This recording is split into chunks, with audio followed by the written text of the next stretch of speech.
ہمارے ساتھ موجود ہیں ملیحہ لودھی صاحبہ،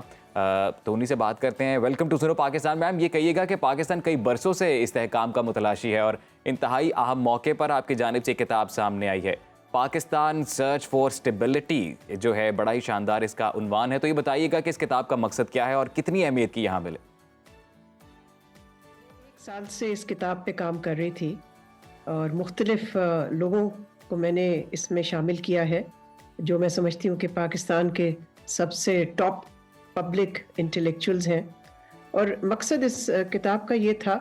کہ یہ ایسے وقت پہ شائع ہو جب کہ ایک نئی حکومت آ رہی ہو پاکستان میں انتخابات کے بعد، اور یہی ہوا کہ یہ کتاب عین اس وقت چھپی ہے جب کہ ایک نئی حکومت اب شروع کرنے لگی اپنا ٹینیور۔ تو اس کا ایم یہی تھا کہ اس میں اس قسم کی پالیسی ریکمنڈیشنز ہم دیں جس سے کہ پاکستان کے جو مختلف چیلنجز ہیں ان سے نپٹ پڑے حکومت۔ صحیح۔ آپ کو پتہ ہے کہ پاکستان اس وقت بہت سارے چیلنجز کا سامنا کر رہا ہے، اور اس کے لیے ہمیں ظاہر ہے نہ صرف حل تلاش کرنا ہے بلکہ ان حل کو پھر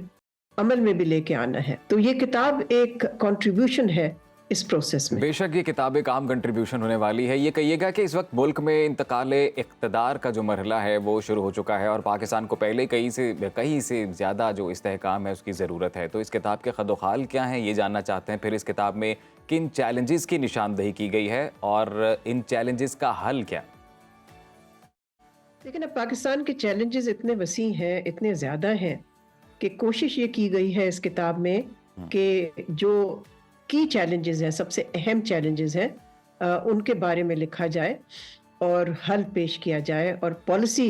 ریکمنڈیشنز دی جائیں۔ تو اس میں ظاہر ہے سب سے اہم معاشی چیلنج ہے، سیاسی چیلنج بھی ہے، بالکل جمہوریت کا چیلنج ہے، اور ساتھ ساتھ پھر مختلف جو چیلنجز ہیں خواتین کے حقوق کے حوالے سے، نوجوانوں کے حوالے سے، پھر کیا کہتے ہیں فارن پالیسی، خارجہ پالیسی کے بھی جو چیلنجز ہیں ہمارے خطے میں بھی اور بین الاقوامی سطح پہ، انوائرنمنٹ کے، کلائمیٹ چینج کے، اور بہت اہم جو ہے تعلیم کا جو چیلنج ہے۔ دیکھیں اس وقت پاکستان میں 22 ملین کے قریب بچے جو ہیں وہ ابھی تک اسکول نہیں جاتے،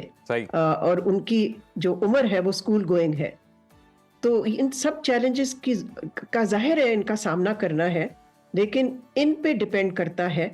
پاکستان کا مستقبل کہ کیا یہ مستقبل روشن ہوگا یا اس مستقبل میں بحران پہ بحران آئیں گے، جس طرح کہ ہم نے۔ ملیحہ لودھی صاحبہ، یقیناً آپ نے جو چیلنجز کی نشاندہی کی ہے وہ بالکل اوتھینٹک ہیں، پھر ان کا حل بھی آپ نے اس کتاب میں بتایا ہے۔ تو یہ بتائیے گا کہ کیا آپ کو لگتا ہے کہ آنے والی حکومت اور بالخصوص پالیسی میکرز اس کتاب سے کوئی رہنمائی لیں گے؟ مجھے امید تو ہے کہ کوئی پڑھے گا جو اگلی حکومت کے نمائندے ہوں گے، شاید ان میں سے کوئی پڑھ لے،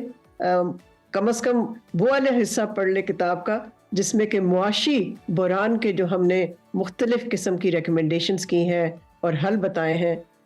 مجھے تو امید ہے کہ شاید اس پہ کوئی توجہ دے۔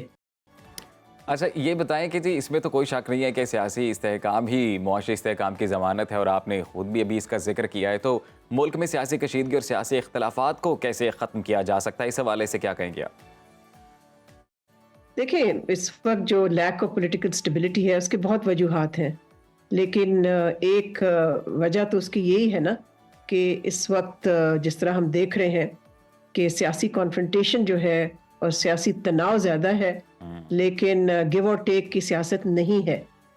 ایک دوسرے کو برداشت کرنے کی سیاست نہیں ہے۔ بالکل۔ تو ہمیں تو کوشش یہی کرنی چاہیے کہ ہم نے اپنے سیاستدانوں کو یہ مشورہ دیں کہ آپ آپس میں مل کے کام کریں۔ دیکھیں کوئی جیتتا ہے کوئی ہارتا ہے انتخابات میں،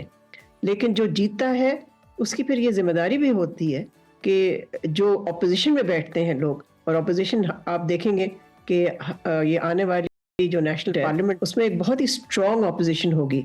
تو ضرورت اس بات کی کہ ان کے ساتھ اسٹرانگ اپوزیشن ہوگی، بالکل۔ اچھا یہ کہیے گا کہ ملک میں قومی مفاد کے بجائے ذاتی مفاد کی جنگ جاری رہتی ہے، ہمیشہ سے ہم یہ ٹرینڈ دیکھتے ہیں، پھر سیاسی جماعتیں ایک دوسرے کے ساتھ بیٹھنے کے لیے تیار نہیں ہیں، تو اگر خدا نخواستہ اس بار بھی ملک میں سیاسی استحکام نہیں آتا تو یہ ملک کے لیے کتنا نقصان دہ ہے، کتنا خطرناک ثابت ہو سکتا ہے؟